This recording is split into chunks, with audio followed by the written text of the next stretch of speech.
Chapter 22. Several days later, during her magic theory class, Liena perked up at the mention of the Yanjiao technique. Finally, someone would explain to her what it was. Maybe she could understand why the prince had been so strange about it.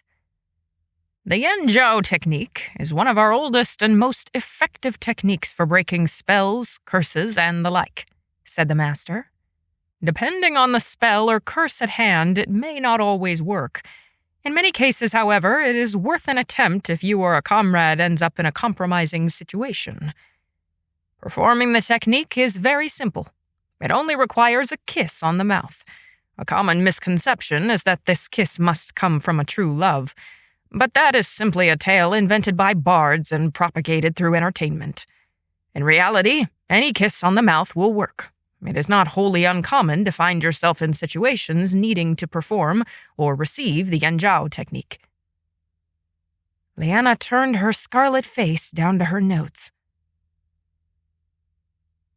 It was that night, when Sedong was skipping their library study session yet again, that her studies were interrupted by a soft rap on her table. She jolted, whipping her head up from her parchments. It was Niansu, wearing a kind but surprisingly tentative smile. He gestured to the mat next to her and said, "May I?" She nodded, pretending to go back to studying and ignoring him, even though the tail of her eye was glued to his every movement. It wasn't that she was mad at him, fathers know, but she hadn't quite recovered enough pride to face him fully after he witnessed her horrendous arena battle. In the irrational part of her brain, it didn't matter that that fight was possibly her best so far, and that for a few heartbeats she'd had an advantage. It was the worst of them all because Prince Niansu had watched it. "How's your face?" he asked. She opened her mouth to say it was fine, but opted just to look at him so he could see the bruises. To her surprise, he reached out and caught her jaw, tilting her face to one side. He let out a little hiss, grimacing. Nothing like a handsome young man wincing at one's face. "Thing has an arm," he said. "And a knee," she replied. His lips curled slightly in amusement, but his face was grimmer than she expected. He didn't release his grip. Instead, his thumb gently tapped near the bruise on her nose and cheek, and the other on her chin. "You're not going to improve at the rate you need to," he said eventually, his gaze moving up to her eyes.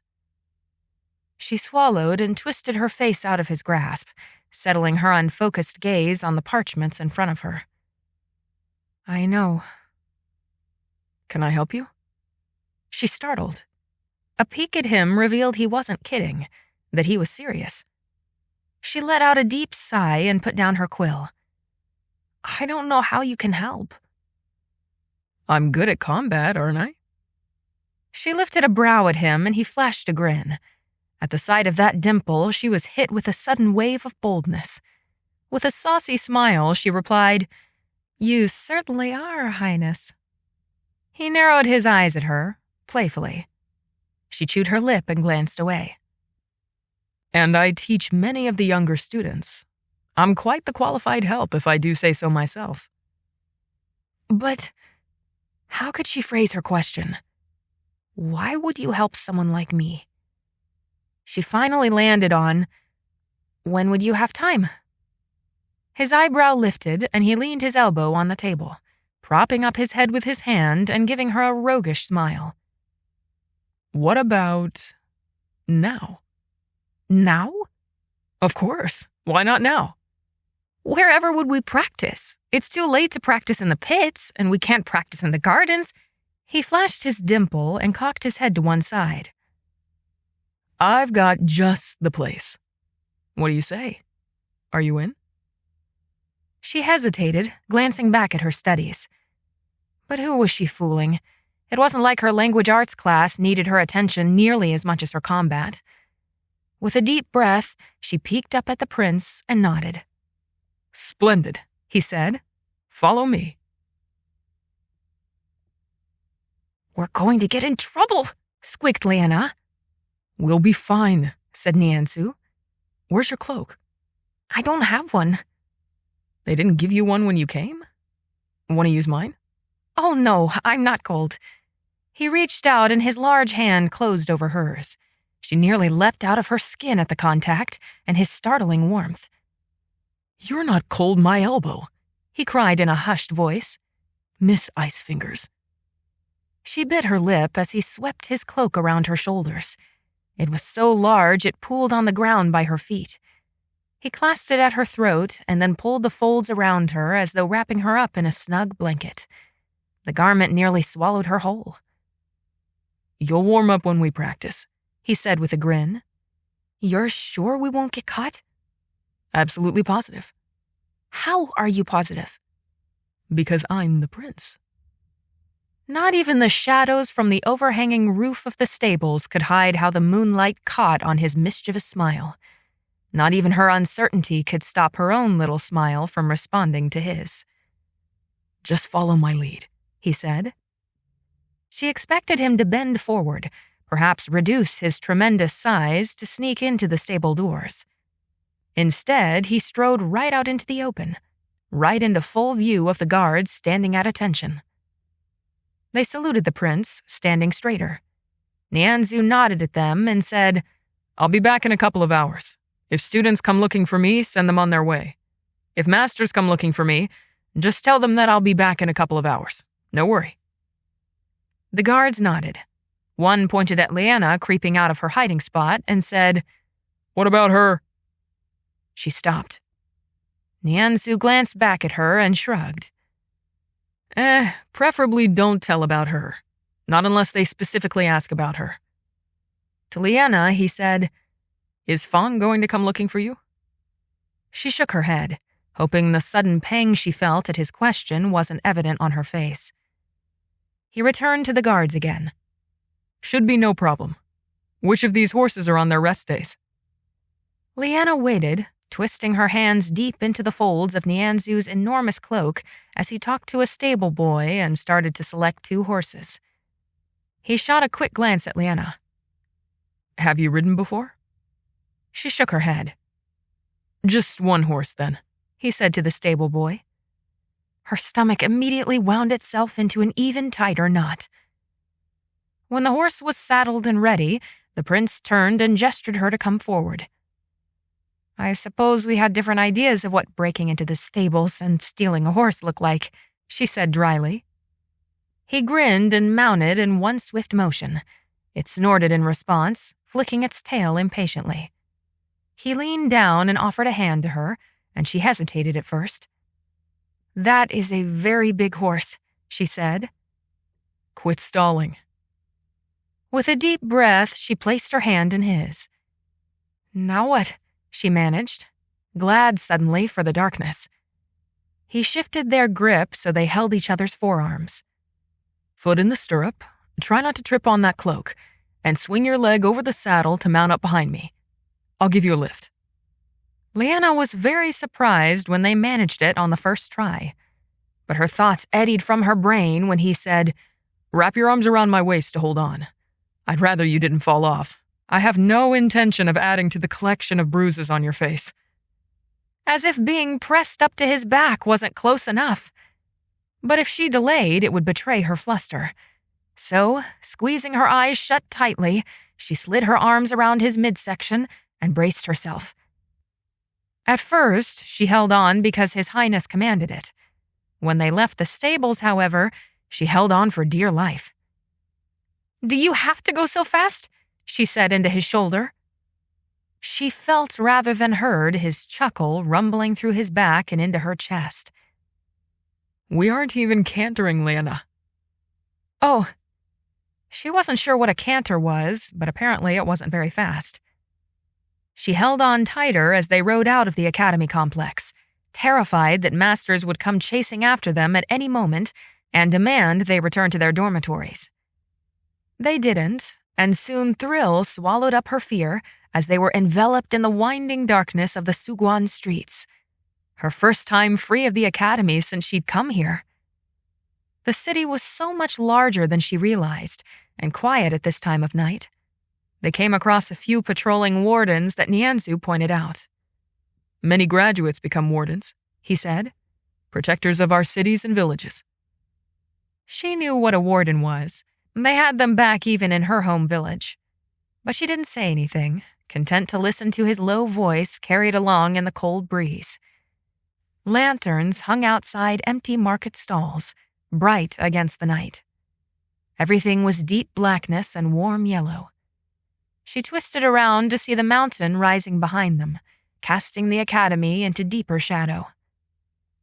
Clearly, the prince was very familiar with this route. He didn't stop to agonize over which street to take.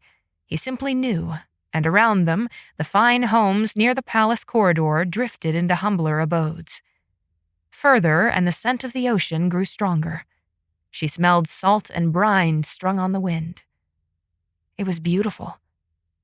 She gasped when she realized where they were going. "Is that the beach?" Sure is.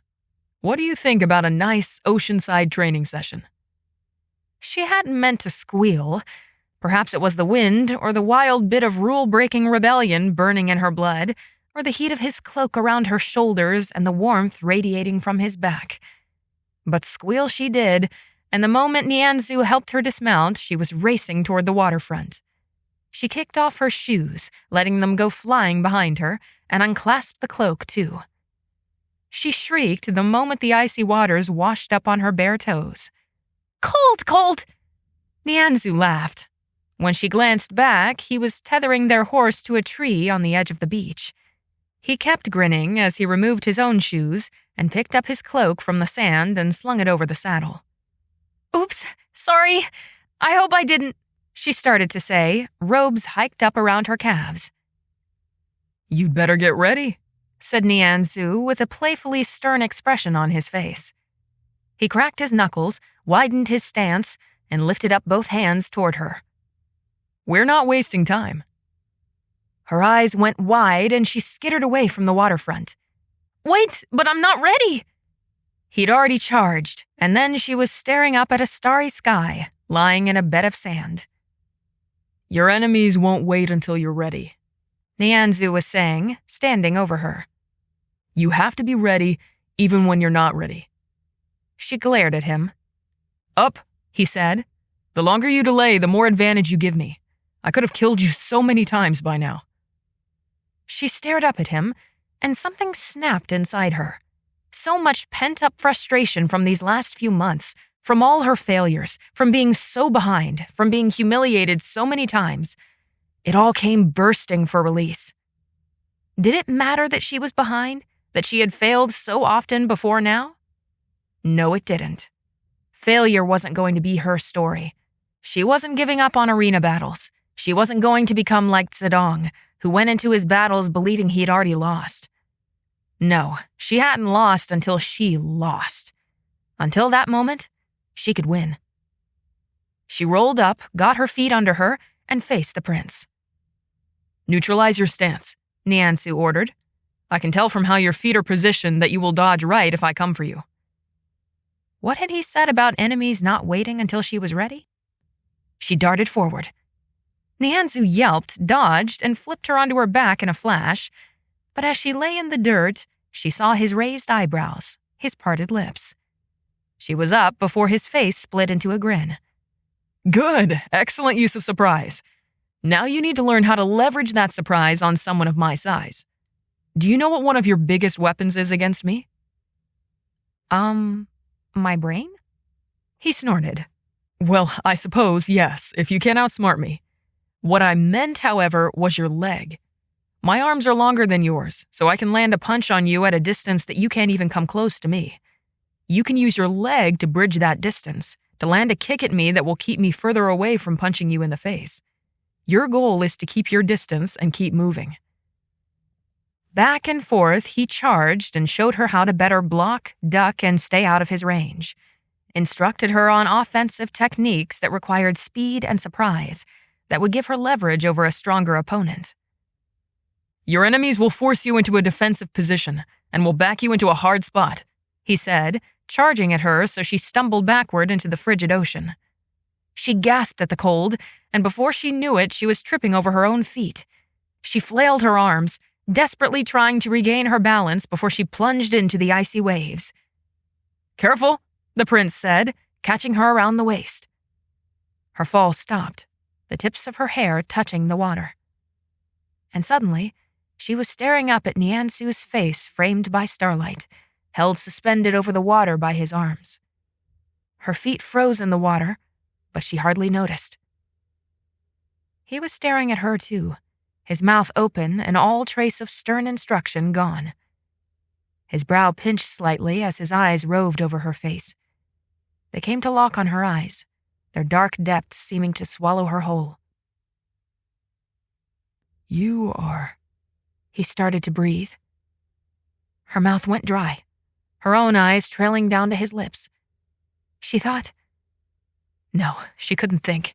She could only wait and shiver, wrapped in his arms and staring up at him, for what the Prince of Juninghai might do or say next.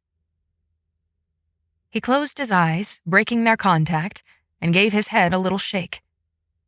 "You are so dead. I could have stabbed you here."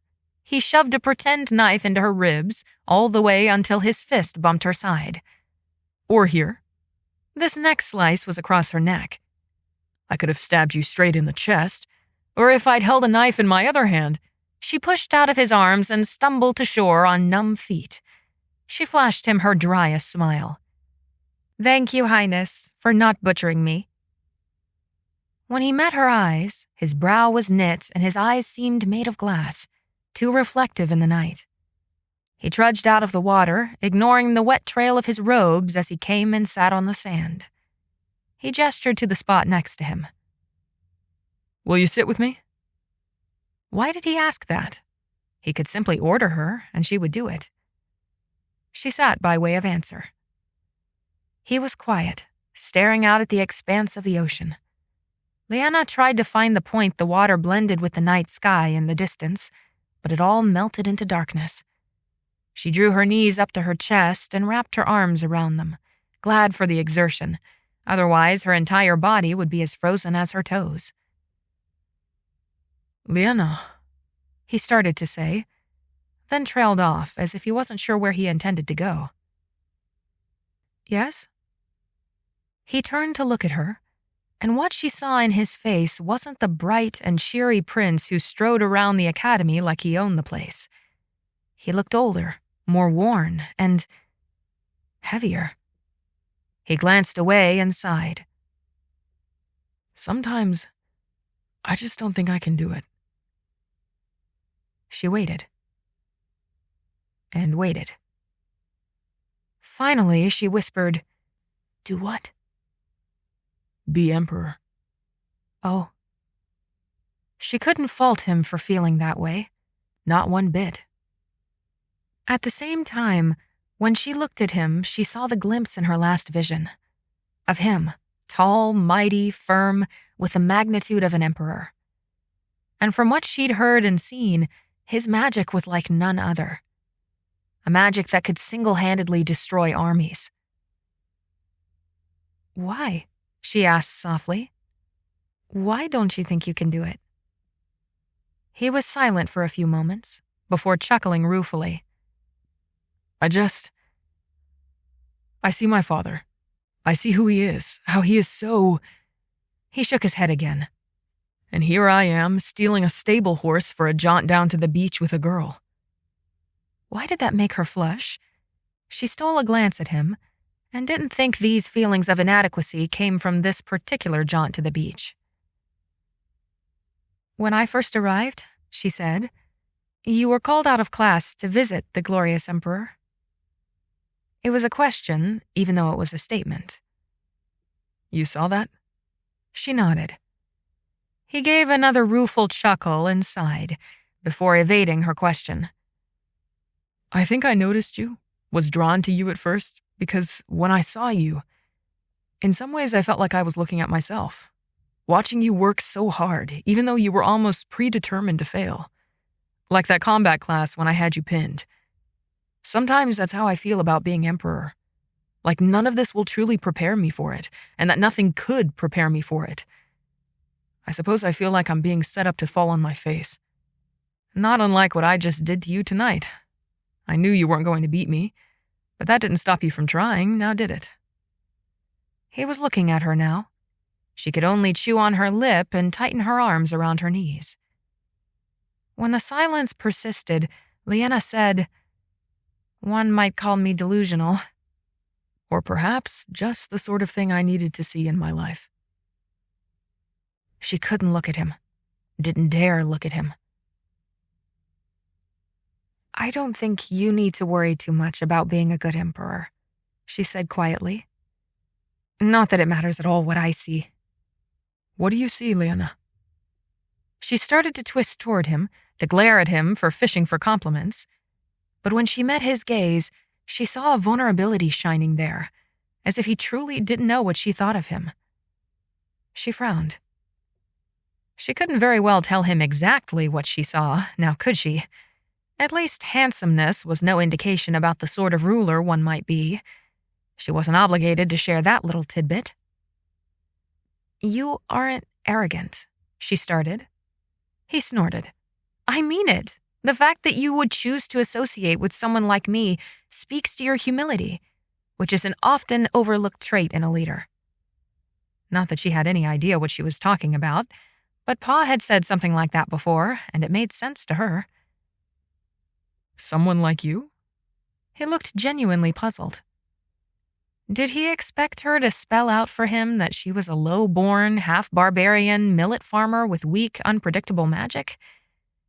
Instead of answering, she continued, "You have a good and kind heart, but you keep your standards high.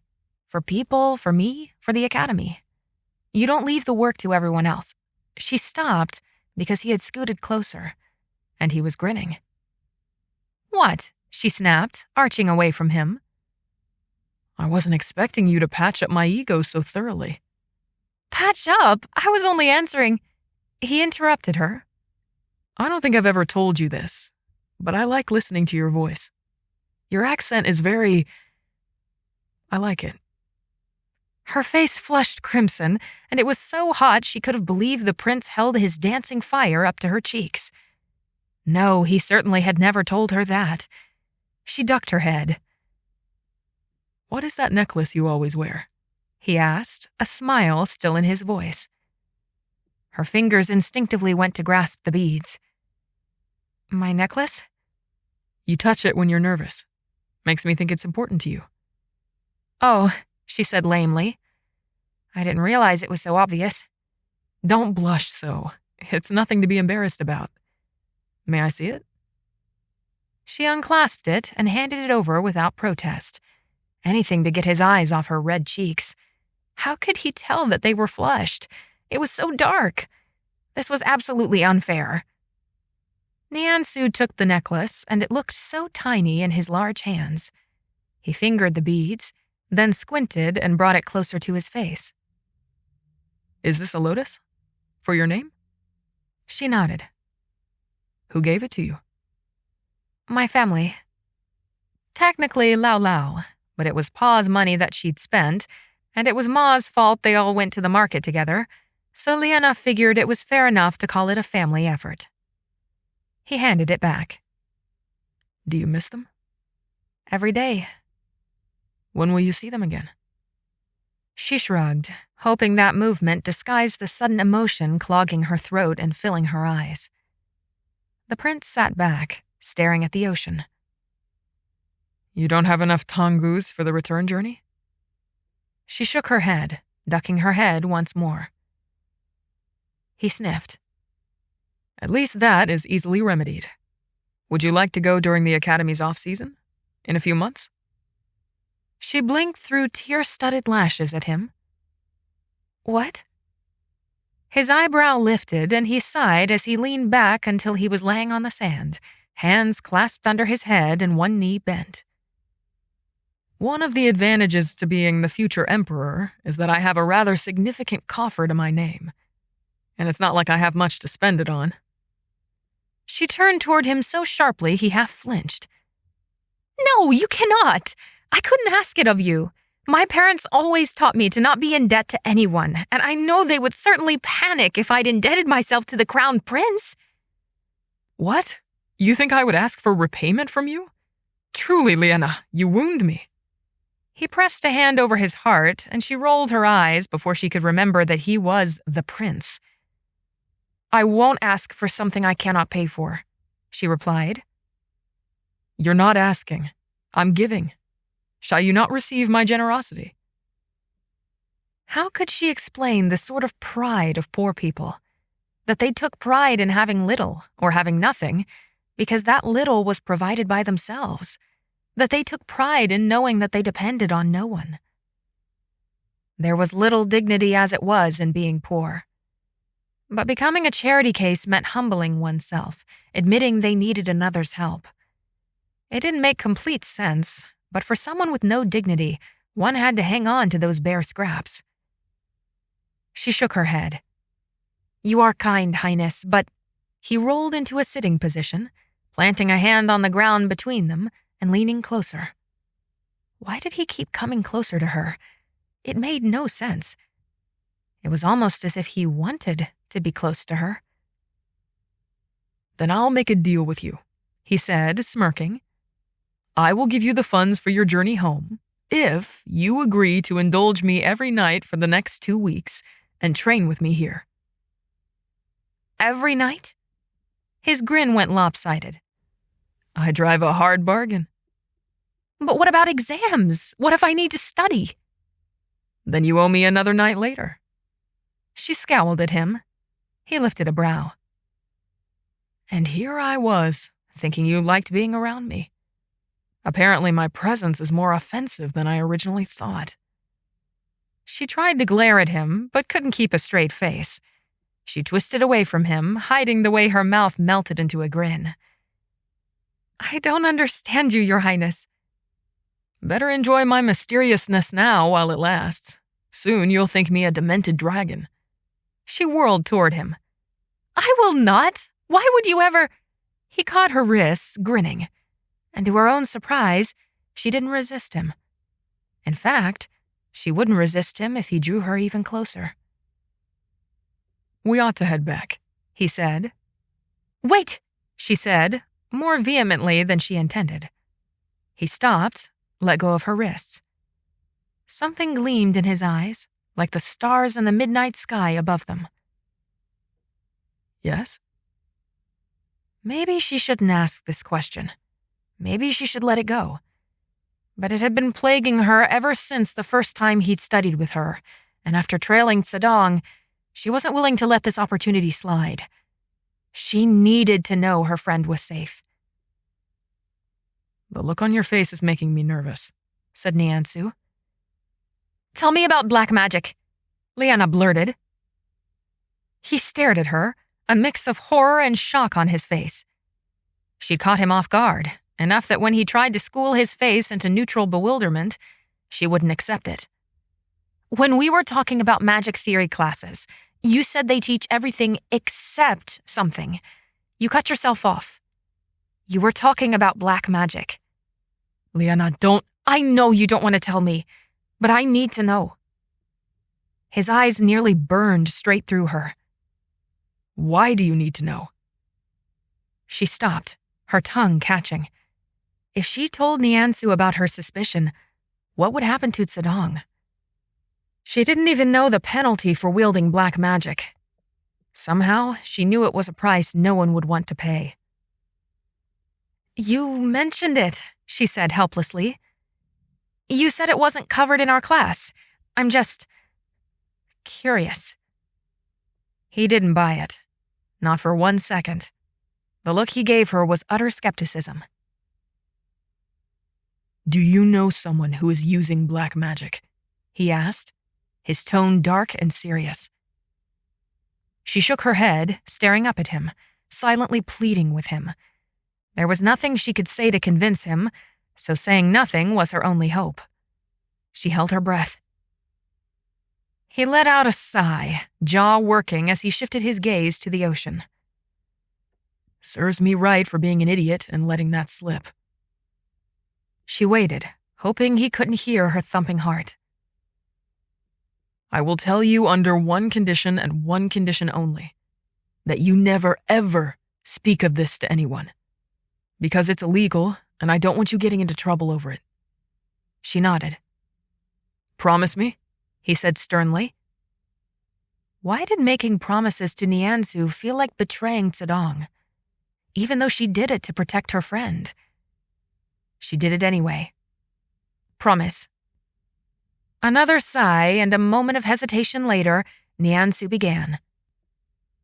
"The real name of black magic is Wong Fao, but no one calls it that. It's illegal because it's very dangerous." Dangerous? She tried to keep the panic out of her voice, but couldn't tell if the prince was fooled. "How is it dangerous?" "Well, it's not something you're born with. It's potions and spells and the like. Dark stuff. But the reason it's called black magic is, well, there's darkness in all of us, right? We're none of us all good and noble. What makes black magic so dangerous is that it essentially feeds on our own darkness. It brings it out, magnifies it. It makes our faults tenfold, and it shows us those faults. Black magic is volatile, unpredictable, because how it manifests is different person to person, depending on their own sins and evil tendencies. It often drives people mad. After all, isn't life a game of us pretending we're not as bad as we truly are? Once you're faced with the depths of your own depravity, can you even hope to not lose your mind? That," finished the prince, "is why it's dangerous and illegal." "Oh," she said. Niansu was watching her carefully, and she desperately hoped none of her sudden, irrational fears showed on her face.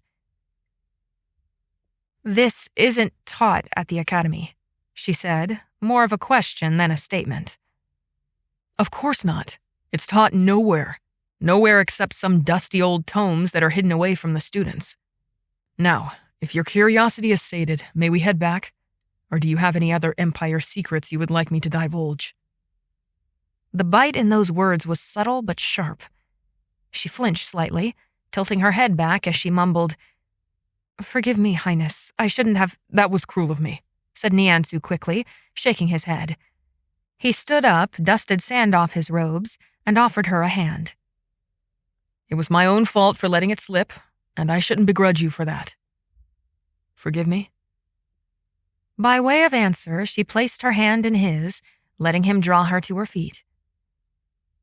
"I know many things that could hurt many people," he said as they walked back to the horse. "Your manner puts me at ease, and if I dared, I'd tell you everything that weighs on my mind. Things like black magic and my father's attempts to keep it contained. But I'd never forgive myself if unburdening myself put you at risk. In time, perhaps I can share more with you." In time? What was that supposed to mean? In time, he would go on to be emperor, and she would graduate late and be sent off to an appointment in some far corner of the empire. If she was lucky enough to even get an appointment. She scooped her shoes up out of the sand, dumping them upside down to empty them. Niansu mounted the horse, then leaned down and gripped her forearm. "Let's get you back to the academy. You look like you're going to fall asleep standing up."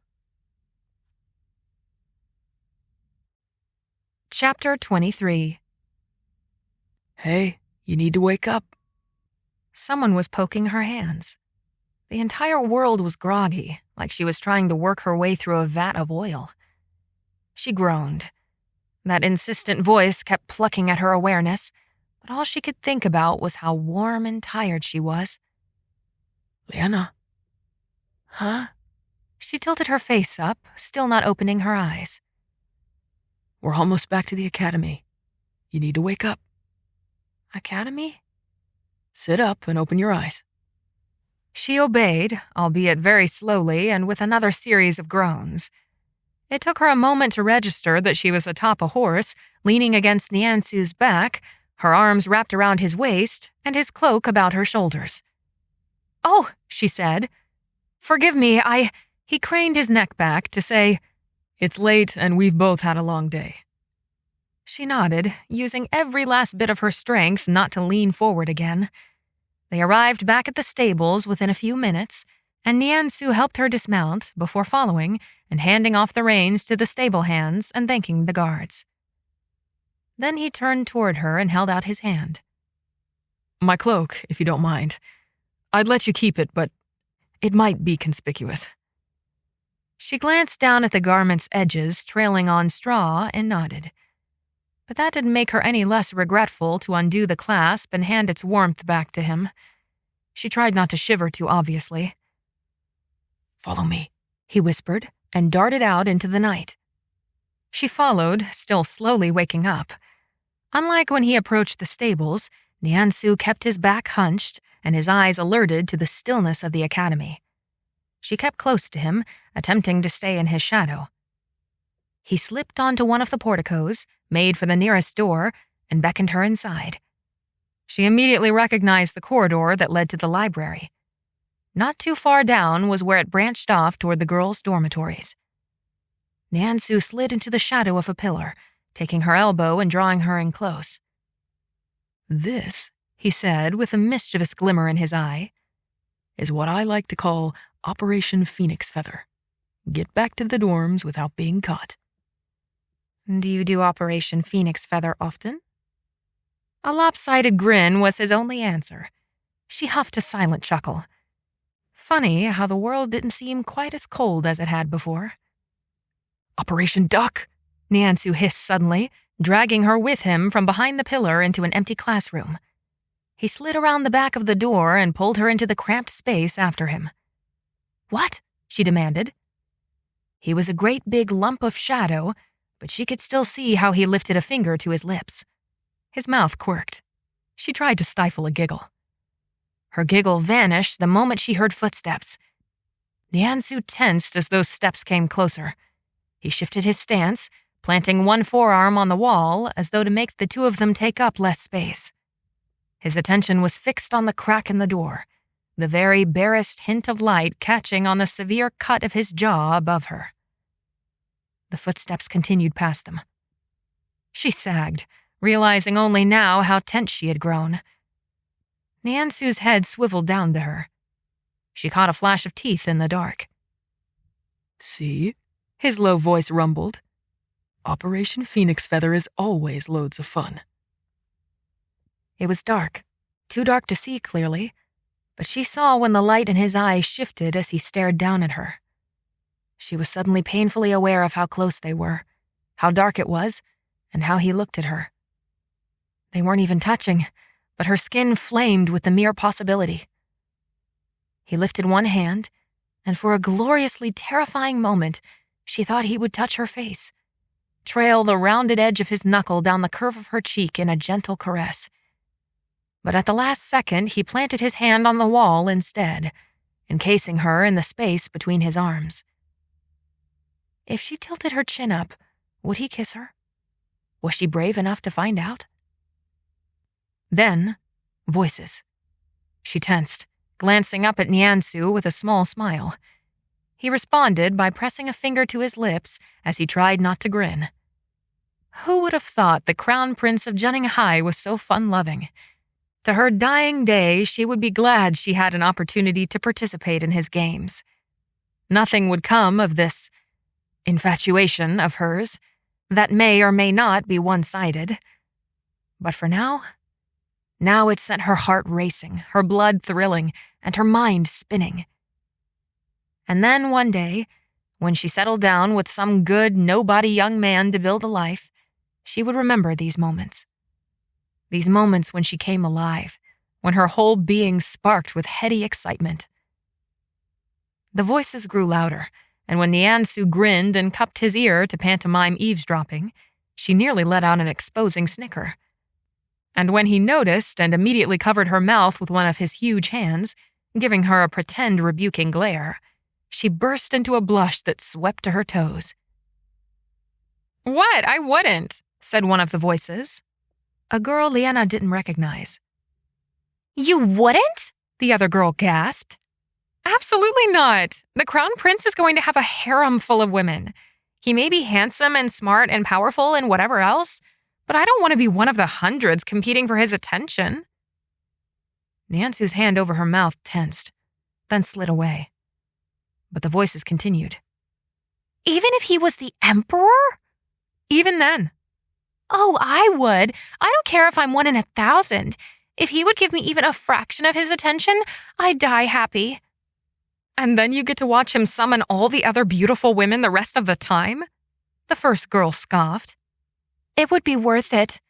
It would be torture.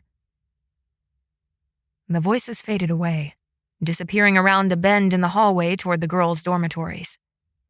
They left a gaping chasm in their wake, one that stretched between Liena's suddenly painfully throbbing throat and Niansu's averted gaze. The silence was so thick she couldn't swallow, could hear the racing and throbbing of her own pitiful, stupid heart. They didn't move, but the space between them widened with every halted breath. She stared at the crack in the door, willing herself not to cry, not to give in to the emptiness filling her gut and spreading through her limbs. She felt the moment his eyes finally returned to her face. She didn't have enough courage to meet those eyes. Niansu pushed back, turning away from her and letting the cold air wash over the exposed skin and prickling hairs of her arms, hands, face, neck, places that had been so hot only a few heartbeats ago. She stepped out of the corner. Silently, she tried to skitter around the door and make her escape from the deafening stillness between them. His voice made her freeze on the threshold. Liena, I'm not my father. Her heart soared with frenzied hope. He wasn't his father. He wouldn't have hundreds of women at his beck and call. He would what? Devote his life and self wholly to her? A low-magic seer, half-barbarian farm girl? She squashed those stupid, impractical, idiotic notions. She summoned every ounce of practicality, of indifference, to say, "Don't you want to be?" He didn't answer. Who was she fooling? Only herself. She slipped into the hallway beyond and fled away from the prince. The next day, when Liena was practicing with Sedong in the pits, a master stopped by and held out a long, heavy garment to her. His Highness said you had no cloak. Chapter 24. Things were different between her and Niansu the remainder of their beach practice sessions. No sitting by the shore and talking.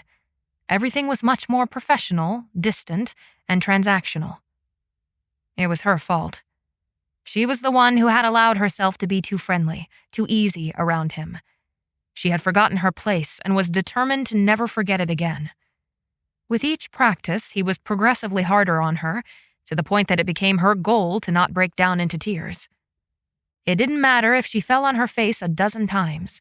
So long as there were no tears, it was a success. She hadn't failed, not in his presence at least, for the entire duration of their beach practices. That didn't mean she didn't cry later as she was falling asleep. When the Festival of New Lights happened in the middle of winter, classes were suspended for the week. Liena had never been to a festival like this one that involved an entire city, filling the streets of Suguan with parades, dragon dances, paper lantern making, and sweet, hardened candy. Hundreds of families came to the academy to see their children, families from all over Zhenninghai. Families apparently wealthy enough to afford the travel. Liena's family, of course, was not one of them. She stayed in the library most of the week, trying to get ahead in her classes as much as she could. When homesickness stabbed her heart, she reminded herself that Niansu promised her a trip home in the off-season. There was no need for tears now. She would see them later. Besides, everything was vastly quieter in the academy when all the students were off celebrating. It was far more productive studying. Sedong eventually dragged her out to watch the lantern ceremony, and Liena begrudgingly admitted that she was very glad he did so. Despite being crammed like sardines in a barrel in the crowd, they managed to get a clear view of the balcony that the royal family released their lantern from, followed by everyone else in the city releasing theirs. It was magic. A dark sky full of thousands of flickering candles, illuminating the city and reflecting on the ocean. But what captured her awe the most was not the lantern release, but the royal family. She'd never seen the glorious emperor, and he was even more glorious and resplendent than she'd ever dreamed. He looked rather like Prince Niansu, and his golden robes reflected the light of the lanterns. He was so stern, so serious. She felt like a tiny grasshopper standing in that crowd watching. The prince was there too, standing in front of a dozen other younger siblings. It was the only time she'd seen him all week. He was as tall as his father, wearing white and golden robes that were second only to his father's. Looking at him then, she never would have guessed how often he smiled. He looked almost like he had never smiled in his life, standing up there so solemn. But he looked every inch the crown prince, every inch the future mighty glorious emperor. Perhaps that was the moment she realized how different their worlds truly were. It was easy to forget what it meant that he was the crown prince. Always scribbling away. Liena jerked her head up, instinctively smashing a textbook on top of what she'd been writing. More characters. She should be studying magic theory instead. Niansu's eyes flicked from her face to the textbook, then back up to her face. His smile was kind, but these days it was more tentative, as though he wasn't quite sure she would smile back. A lump formed in her throat. She looked down and began playing with the end of the quill. She gave him a smile, but made sure she wasn't looking at him when she did. "Highness," she said, "you startled me." A good warrior "Never startles," she finished for him, catching herself too late. He grinned at that. Do you want to meet with me first thing tomorrow to go over tips for the hunt? She did want to, far more than she wanted to let show.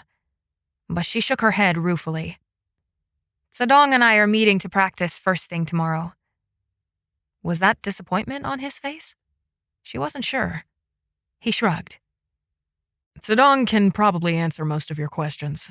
He'll know a little bit of the strategy, too. If you change your mind, though, I'll be in the pits training. You can always interrupt me. This time, she couldn't help but smile at him.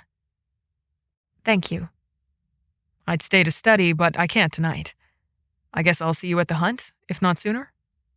"See you then," she said with another smile. He looked around as though trying to leave, but like he had something else to say. She didn't know, didn't want to jump to conclusions. Finally, he gave a little wave, turned, and left. Liena was walking between classes the next day when she spied the prince's head poking out over the rest of the students. His classes weren't near this wing, were they?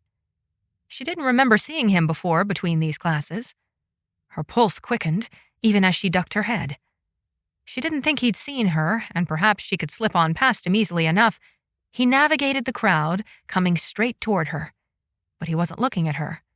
In fact, he strode right past her. Relief mingled with disappointment in a combination that sent her stomach swooping. Something caught her hand. Something very, very hot. It was only for a split second that Niansu's hand gripped hers. She was so shocked to her core that she almost stopped moving. It took everything in her to not let her jaw drop open and crane her neck around to watch him vanish into the crowd. Perhaps the biggest surprise of all was realizing that her hand wasn't empty. She fisted her hand around what felt like a small rock and hurried to her next class.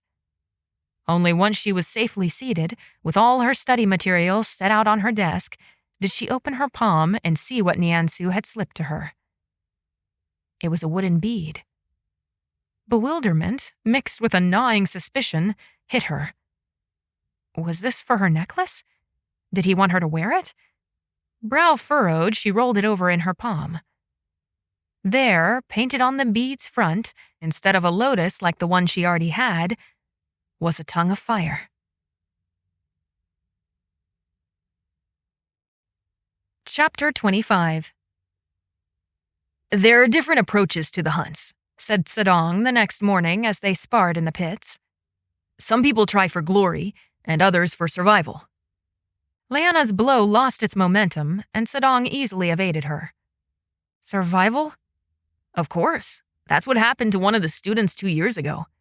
I don't think he quite knew what his goal was, but let's just say that he got a little too close to a Mwagwe he didn't have the capacity to kill. So it ate him. Don't give me that look like you're going to pass out. She blinked, forcing her eyes into focus. Pass out? I'm not going to pass out. Her feet wobbled uncertainly. She glanced to the opposite end of the pits where Niansu was practicing with a master. Sedong sighed, setting down his wooden sword. He plopped down on the ground, hooking his elbows around his bent knees. I'm sick of these pits. She stayed on her feet, practicing the different sword movements Niansu had taught her. What does that have to do with the hunt? She asked. It has to do with the hunt because I'm sick of all of the academy. She paused her parry, side-glancing at him. It does get exhausting, but you're only a few years from graduation. Can't you stop studying or practicing for 5 seconds? You're giving me a headache. She stopped and fixed a full glare on him. Dropping her weapon, she sat beside him, breathing hard from the exertion. What's the matter? Sedong shook his head, looking away from her. Nothing's wrong. Aren't I allowed to be discontent once in a while? All this study stuff is just grating. All the students who have strong magic get to spend more of their time honing their magic, while we just have to make sure we have memorized our dynasty emperors in the proper order and learned so much stupid fighting stuff. Well, if our magic doesn't require honing, he snorted. You say that like it's a good thing. She drew in a deep breath between her teeth. Apparently, Sedong was in one of his moods. She would rather tell him to quit this and get back to practicing, but instead she sat and waited. He had been patient with her when she first arrived, so she would be patient with him. How are lessons going with Master Ku? She asked instead of answering him. He snorted again. Why did he keep snorting? Bad? She asked, frowning. I can't very well explain how they're going, now can I? You can't? Why not? Because you don't know anything. She glared at him. You're doing it again. You're angry about something and you're taking it out on me. Because you don't understand anything. Then help me understand. You're giving me no information to understand. You're acting like these masters here, who say to go do this and such, and then they don't tell you how to do it. I am not like these masters. She drew back from the vehemence in his tone. Sedong, listen, I what? He snapped, fully facing her. Something flared in his eyes, something that she could have sworn was blue, even though his eyes were dark. But it was gone, and he was staring at her with the passion of a blazing fire. Liena, of all people, you should understand. He reached out to her, one hand going to cover hers in the dirt. She jerked back, both surprised and frustrated. Understand what? She demanded. Her traitorous eyes glanced toward Niansu, just in time to catch him averting his eyes from her, a frown on his face. She resisted the urge to scoot further away from Sedong. He didn't answer, just kept staring at her in a way that made her feel like his soul burned hotter than the prince's fire, and that it was a blaze that would consume all in its path. Where was the awkward friend she'd met on her first day? Who was this Sedong before her? She wasn't about to give up on him. But until he started talking rationally, there was nothing she could understand and nothing she could do to help besides be here. Why don't we do waxwood staffs? Liena said, standing up and brushing her robes off. She didn't realize she was trembling until she went to the rack and picked one up. Sedong growled behind her, but didn't protest when she handed him a staff. They practiced in silence until breakfast, and he told her nothing else about the hunt. Maybe she would be able to find Niansu at supper, or even a little bit before the hunt. She still had quite a long list of questions, and she had no intention of being a snack for a Mwagwe tonight. Niansu was busy through supper and up until the hunt. He'd said that she could interrupt him at any time, and she believed him, but he was always surrounded by people. Was she supposed to elbow her way through them only to ask the crown prince, the future emperor, for the basics of how the hunt was to work, as if there was no one else she could ask? She resorted to asking Gia. "Oh, it's basically just where they put you in the middle of the wilderness and tell you to hunt mwagwe," said Gia. "Most people don't actually hunt. Instead of treating it like the hunt, they seem to treat it like the hide." She snickered, and Liena's eyebrows raised as she watched the girl fight to keep a straight face through her own joke. But do students die very often? "Oh no, there aren't very many mwagwe in the area. They don't take you that far out, and there are masters patrolling the area. But usually there's 1 or 2 accidents every few years. Though, now that I think of it, we've had a rather dismal streak the last 3 years." Wonderful. Absolutely wonderful. The students that have been killed, are they usually hiding or hunting? She asked. "Usually hunting, but I do remember one who was hiding. Hid in a cave right next to a nest of dragon eggs. The idiot." So the goal is to survive to the end of the night? "And kill a mwagwe. The students who kill a mwagwe are usually final year students. And at the end of the year, they get celebrated with everyone during graduation festival. Even if they're not graduating. It's a high honor." Liena took in a deep breath and forced a smile. "Thank you. I'm grateful for your help." "Anytime," said the girl, before bouncing off to the dormitories. The cart bounced beneath her, rattling her joints and jostling her brain. She gripped the edge, trying to avoid falling over in front of the other students. It seemed like she was the only one struggling. Everyone else seemed a balance extraordinaire. Her balance had improved in leaps and bounds since coming to the academy, but she still couldn't compare to her peers. It didn't help that she was weighed down with unfamiliar weapons. Some of the faces in this cart were familiar. She recognized Na, one of the earth-wielders, the Evanescer, Shi Mu, whom Zedong had explained was destined to marry the girl he sat next to, Nguyen, because she was also an Evanescer, to keep the bloodline pure. It was yet another reminder of why it was so ridiculous that Liena had futilely tried to maneuver herself into the same cart as the prince. He wound up in a cart 3 ahead of theirs, and she couldn't see him. Of course, Zedong was next to her. Tonight he was quiet, despite how his eyes sparked in the night. In the cart behind them, she saw Kong Lei. Her hair blew in the wind, her beautiful face set like some fearsome warrior maiden. Shu was in that cart too, though her beauty couldn't compare to Lei's. Not that beauty mattered a goat sneeze. "How far out are we going?" she whispered to Zedong. Probably just a little farther. Gotta go where we'd actually run into mwagwe." If she didn't know better, she would have thought he was excited. "You don't seem afraid," she said. "Psst, afraid? Why would I be afraid?" She wasn't sure why that made her smile, but it did. In response, Zedong flashed her a cocky grin and folded his arms across his chest.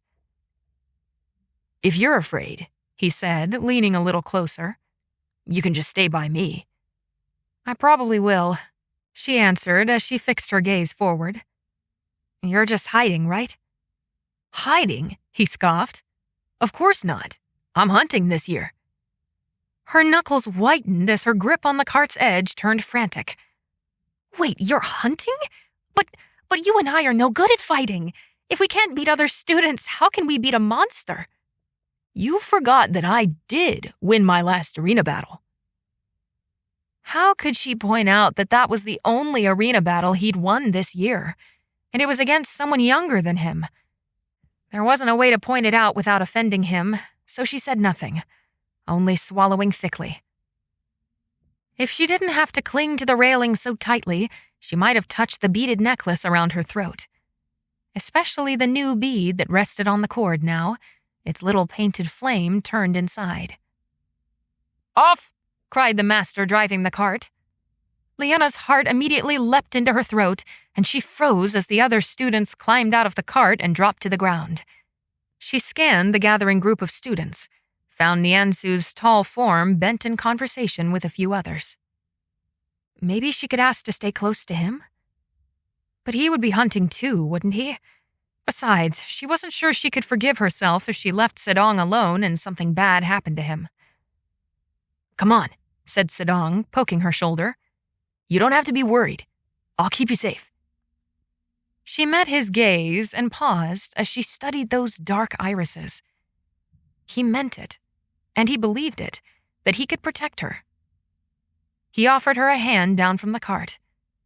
With one last glance over her shoulder at Niansu, she accepted and hopped down.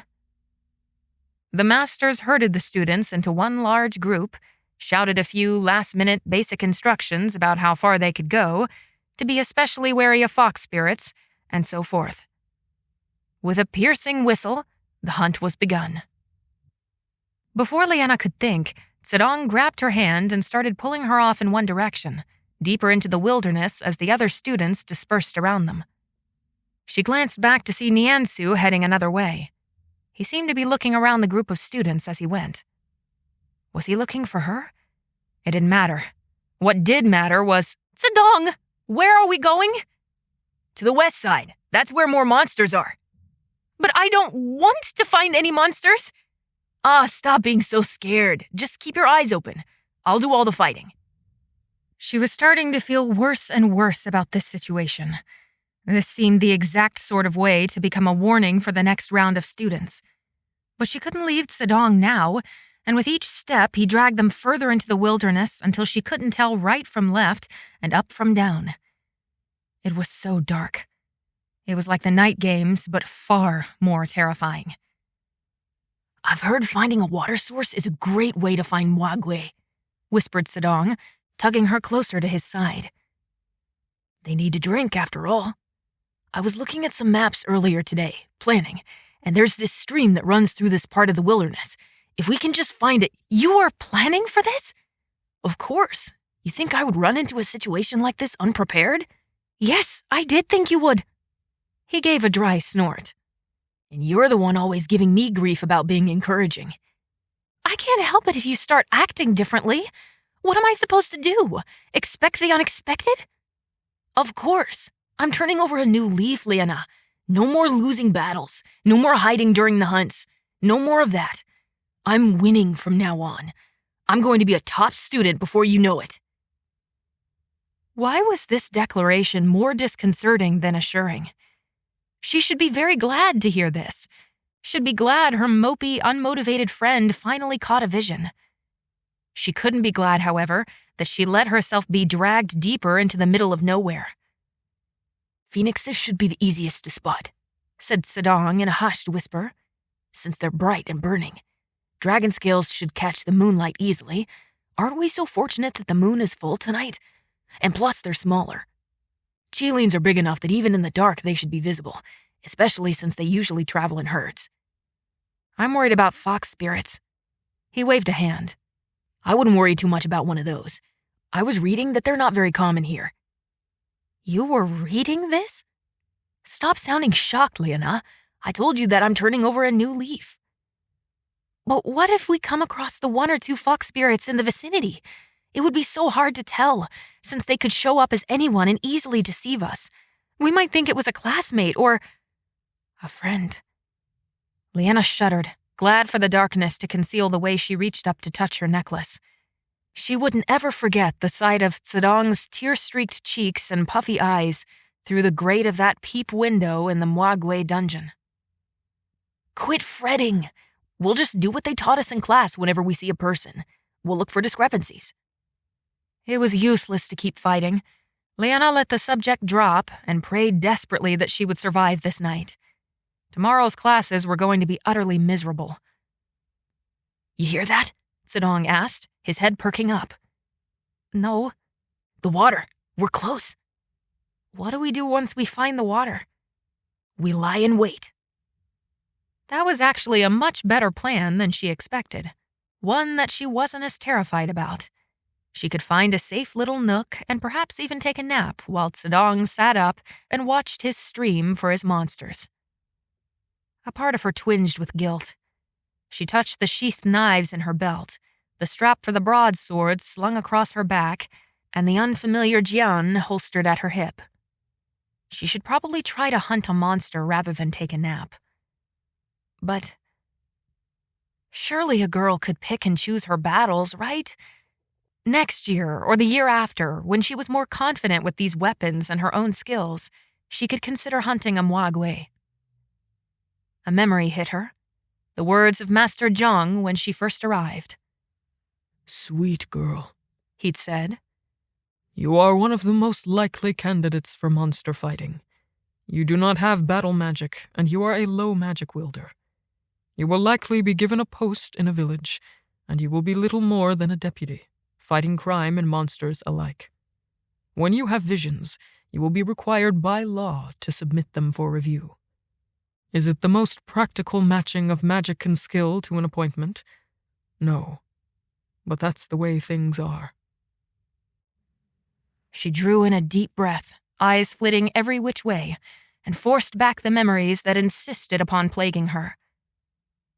The night was dark and heavy, yet alive with the gentle coos of nocturnal birds. The chittering sounds of bugs that had been so loud during the night games were much quieter now because of the cold. Instead, the wind howled and caught in the leafless trees and knocked their branches together. The ground was uneven, rocky patches interspersed with low shrubbery and rough stretches of grass. She nearly tripped over her own feet half a dozen times. She didn't want to be easily spooked, but, well... "Here it is," Zedong announced quietly. She pulled her hand out of his, coming alongside him as he parted a tall screen of reeds. The water gurgled around mossy stones, reflecting the full moon overhead on its rippling surface. The last thing she wanted was to get too close to that water and fall in. No doubt it would be frigid. "Where do we wait?" she asked. Zedong glanced up and down the bank, moonlight catching on his furrowed brow. Let's find a good spot. You go that way, I'll go this way." "Shouldn't we stay together?" He stopped, turned, and gripped both of her shoulders and gave her a little shake. "Quit with the paranoia. Don't you trust me?" She glared at him, not about to let him guilt her. "I'm staying close to you," she said. "I don't care what you say. I'm not wandering off on my own." He rolled his eyes but said nothing more. It took them nearly a half hour to find a perch satisfactory to both Liena and Zedong. He wanted a clear view at as much stretch of water as possible, and she wanted a place where they weren't exposed targets. They finally found a copse of trees on the opposite side of the bank. One treacherous crossing later, after Zedong almost accidentally made Liena fall into the water, they settled down to wait. She sat so they were back to back. "Why don't you sit next to me?" asked Zedong. "Because then anything can sneak up on us from behind," she replied crisply. "If we're going to be in a place that's open, we need to watch all angles. You can keep an eye on your monster trap, but I'm keeping an eye on our safety." He sniffed but didn't protest. The quiet darkness of the wilderness around her made her antsy, while somehow still managing to lull her to sleep. She was determined to stay awake, because despite whatever Zedong said, she didn't trust him one lick to keep her safe. As the minutes trickled by, however, it became increasingly difficult to keep her eyes open. "Liena," he said. "I thought you told me back there to be quiet, so I didn't scare away the monsters." "For father's sake, I know you don't want to be out here, all right? You don't have to remind me every 5 seconds. She flinched, hoped he hadn't been able to feel it. Those words cut deeper than she wanted to admit. After all, she didn't want to be a poor sport, even if this was the absolute last place she wanted to be right now. "Sorry," she mumbled. He bumped his back into hers. "It's fine." They sat in quiet for another long while. She chewed her lip, wound her fingers into the folds of her sash, and wrapped her cloak, the one Niansu had sent for her, tighter around her shoulders. "Do you think it's weird and unfair that magic is genetic?" said Zedong, breaking the silence. She didn't want to go down this road again, but the way he asked it wasn't the weird way he'd been asking things recently. He asked it genuinely, like he truly cared what she thought. And honestly, she was rather starved of easy, friendly conversation. She just wanted to go back to how they used to interact, before he started meeting with Master Ku, before she was constantly worried about what Master Ku was teaching him. "I suppose it's unfair," she responded. "But unfair doesn't mean bad, necessarily." "What do you mean?" "Well, it's impossible for life to be completely fair. And if it were all fair, then everything would be exactly the same." "That makes no sense." "No, it does. Think about it. Here at the Academy, everyone's magic is different. That gives everyone different strengths and weaknesses. But if everything was to be exactly fair, we'd all have to have the exact same magic. Then we would lose all the beauty of the different types of magic, different types of strength." "It doesn't have to be the same to be equally strong." "But you're talking about strength as if there's only one version of it. I think there's many different types of strength, and we can be weak in one area while being strong in another. I'm not physically strong, but "You're smart," he said. "And you're determined." She smiled, staring up at the twinkling stars in the sky. "And you welcomed me so quickly. So much quicker than anyone else here has. That's one of your strengths. You are kind. You're loyal." He was quiet. "In places like the Academy, it's easy to believe that there's only one kind of strength," she said. "Because the Academy values magical strength and physical strength over other things. That doesn't make those other things any less important. It's about balance. Differences bring balance to the world." She trailed off, content to listen to the gurgling stream behind her and stare up at the night sky through the trees. A twig snapped nearby.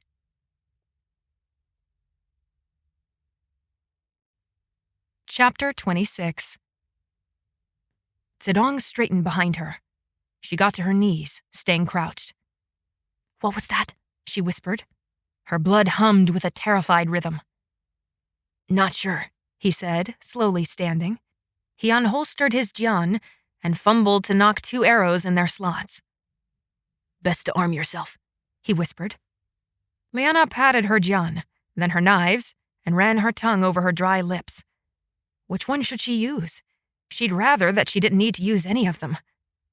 The jian made the most sense, but she was too unfamiliar with it. The broadsword seemed a little extreme, and it was heavy besides.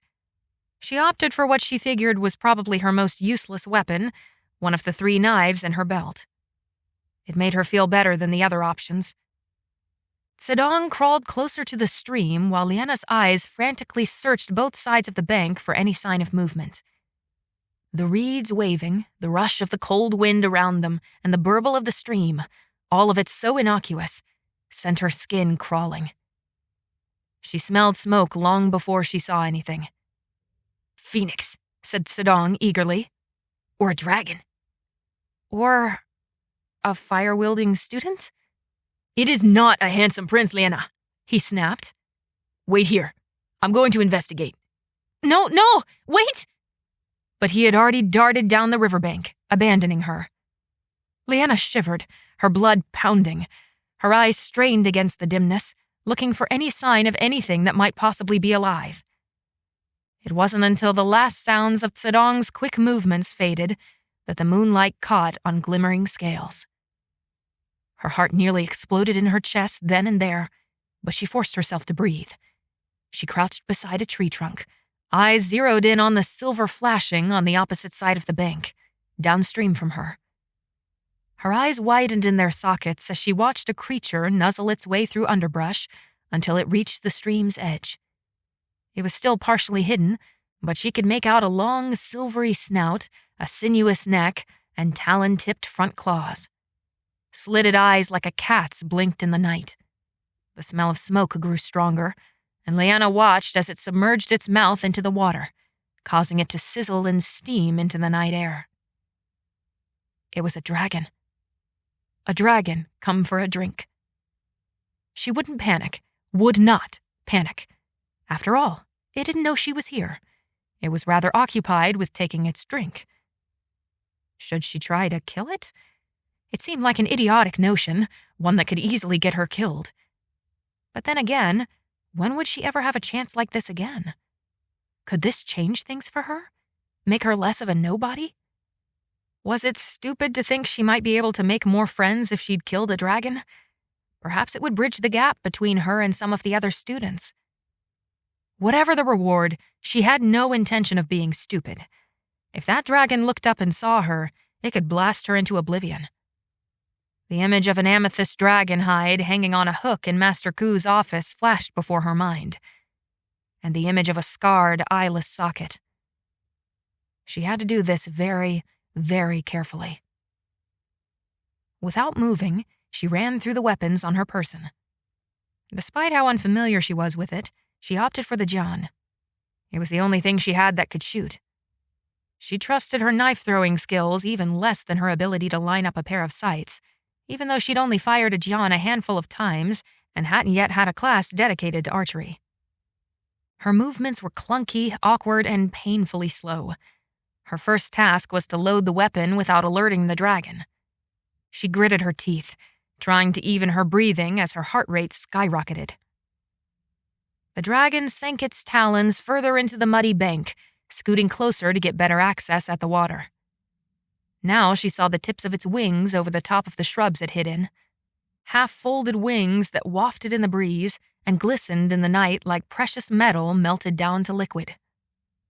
Finally, she held up her John, trying to remember which contraption on the top was the sights. It was too dark for this sort of thing. What if she accidentally pulled the trigger before she was ready? Despite her determination to not do anything stupid, this was feeling stupider and stupider by the moment. Yet part of her insisted that this was a hunt, and if she was to be trained in fighting Mwagwe, it started with not letting this one go. After all, if she didn't kill it, it might go off and kill something else. Soft snorting nearby made her freeze. The dragon lifted its head out of the water, arching its head toward the sound, a movement rather like a dog perking up its ears. It let out a little chittering sound that ended on a warbling garble. Liena held her breath. A chortle answered distressingly near, on her side of the bank. And then, oh fathers, a third one. She made herself as small as possible, hoping the tree she hid against would absorb her into its bark. So much for trying to kill a dragon. She had to get out of here. But what if Zedong came back to look for her and couldn't find her? What if she got lost in the wilderness and then she truly did become a snack for monsters? Liena tried not to whimper as she scoured both sides of the riverbank for signs of the other dragons. If she could find them, then she could figure out the best direction to run. A burbled grunt sounded far too close. Moving slowly, trying not to alert any of the Mwagwe to her presence, she twisted her head to the bank next to her. Not even 5 paces away, with its forked tongue slithering out between its sharp teeth, was a ruby-red dragon. She was going to faint. Clutching her Jian to her chest, she dared not make the slightest movement or sound. Even as the dragon stuck its nose into the air after drinking and sniffed, she refused to move. 3 dragons surrounded her, 3 opportunities to slay a monster, 3 chances to die. She could scream. That would alert any nearby students to come to her aid. It would also alert the dragons. Perhaps if she could kill the one closest to her, and then scream, she would have a chance before the farther dragons chased her down. They can fly. Her heart sank, realizing she could never outrun them. It seemed her best bet was to hold still and wait. Pray that the dragons didn't notice her. Zedong, please come back. Suddenly, both of the dragons she could see shot their heads into the air, their noses angled upward. Slitted eyes darted every which way before landing uncomfortably close to where she clung to the shadow of her tree. Finally, she heard it too. A soft, swift gait. She knew immediately that it wasn't Sedong's, but that didn't stop the hope from lurching in her chest. Maybe now she could scream. A sharp whizzing sound broke through the silence, a burst of wind hitting dangerously close to her ankle. Liena couldn't help her squeak as a pair of arrows sank into the dirt, shot from a jian. She leaned her head back against the tree, gasping, as another shot fired far too close to her. If she didn't move, she might be murdered by another student. But if she moved, she glanced at the nearby dragon, to find it staring straight at her. She froze. The dragon rose up on its haunches, its wings outstretched, and hissed. Then it spat. Sparks of fire shot through the air, landing by her feet. Liena was too frightened to even yelp as she scrambled backward, her hands trembling on her jian. She had to shoot now, before it attacked. Another arrow whizzed through the air, landing directly in the dirt by her feet. Not knowing what else to do, she cried, "Shoot the dragons, not me!" A hiss from the opposite bank made Liena glance toward the silver dragon and found its eyes trained on her too. It reared back, standing upright on its hind feet, and flapped its wings. It let out a loud, shrill cry. She was gasping now, trying to scramble backward, but every movement she made elicited another hiss from the nearest dragon. Before she knew it, it started flapping its wings too, spitting harder at her. The sparks flew toward her. Two of them caught in the grass, smoking as a flame sprung to life and danced in the night. "Help!" Liena cried, wondering where the student had gone. Would they not help her? The arrows had stopped, so they must have heard her. From nowhere, the third dragon she hadn't seen leapt into the air, shrieking as it did so. It circled overhead as the other two dragons scurried closer to Liena. Her hands trembled so hard she couldn't find the trigger on her jian. At this point, she had to fight or die. She couldn't hope someone would come rescue her. If she survived this, she was going to murder that Fang Zedong. She took aim at the nearest dragon, squeezed her eyes shut, and pulled the trigger as she let out the loudest scream she could muster. At first, she thought she'd hit the dragon because of the sudden cacophony of dragon shrieks that rent the air. But then fire burst everywhere. Liena was tripping over herself as she tried to get to her feet and run, and she had no idea if she'd hit it. Didn't even care. She got to her two wobbly legs, turned to run, and stopped dead in her tracks. The silver dragon had taken to the sky and swooped down toward her, its mouth opening as fire burned in the back of its throat. Liena screamed again, pulling a hard left, only to find another dragon flying toward her. "Liena, get down!" came a roar from behind her. She didn't have a chance to before she was shoved to the ground by a heavy hand. Fire billowed everywhere, the heat of it blistering her skin. She screamed again, burying her face in the dirt. No matter how she covered her ears, the dragon shrieks tore through the fire, through everything, and Liena didn't know if it meant they were in pain or furious. Or both. The roar of fire soon swallowed all other sounds, and the world only grew hotter with each second. She twisted her face up, swiping her hair away from her eyes. Her heart, still hammered, continued its unsteady racing, her lungs filling with smoke. She pushed up on her elbows, coughing, only to realize there was a large foot near her face. When she craned her neck, she almost couldn't believe what she saw. It was Niansu, legs wide and braced on either side of her fallen on the ground, and fire was bursting from both open palms in an unquenchable stream. This was not like the other fire-wielders she'd seen, where they commonly created and threw fireballs. No, this was something entirely different. The fire coming from his hands was like water bursting over a waterfall and beating the rocks below. It shot from his palms, from each of his fingers, unrelenting. His face was set in fury, those harsh lines cut sharper in firelight. This was the most powerful fire-wielder in history. This was the crown prince and future emperor of Zheninghai. And he was standing over Liena. Her head sagged back to the dirt in relief. She gasped, corrosive tears leaking out of her eyes, and tried not to choke on the smoke surrounding them. She was alive. She'd been saved. A burning hand shook her shoulder. Liena! Liena, answer me! Are you all right? She lifted her head again, managing a gasp of, "Thank you." Then she sagged back down to the ground. She tried to gather her limbs underneath her, tried to find her strength again, but her legs and arms were like noodles, utterly useless. Two hands gripped her shoulders, heaving her into a sitting position. She blinked against the sting of smoke, coughing. She opened her eyes to find Niansu's smoldering eyes staring down at her, his face fearsome.